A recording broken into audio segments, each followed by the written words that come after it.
Journée de déluge aujourd'hui en Bretagne avant une amélioration demain. Par endroits, plus de 20 millimètres de pluie sont tombés, une quantité classique, mais en automne.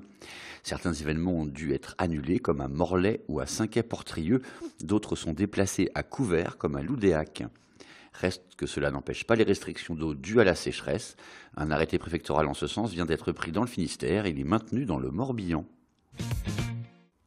Dramatique série d'incendies depuis dimanche à travers la Bretagne. Dimanche, 2 personnes ont trouvé la mort dans celui de leur maison à Colpeau et à Dinard. Mardi, un homme a été hospitalisé après celui de son pavillon au Relecq-Carrion. La nuit dernière, c'est une habitation de Quimper qui a été entièrement détruite. Et la semaine dernière déjà, plusieurs sinistres s'étaient déclarés, notamment à Châteaulin et Briec. La ville de Quimper vient de rejeter pour la 3e fois le permis de construire de la mosquée de la communauté turque. En cause, explique-t-il, une rupture avec le vocabulaire architectural local et sa situation en bord de route. 2 permis plus ambitieux avaient déjà été refusés en 2014 et 2015. Le projet avait provoqué une vive opposition, en particulier d'extrême droite, provoquant des débordements.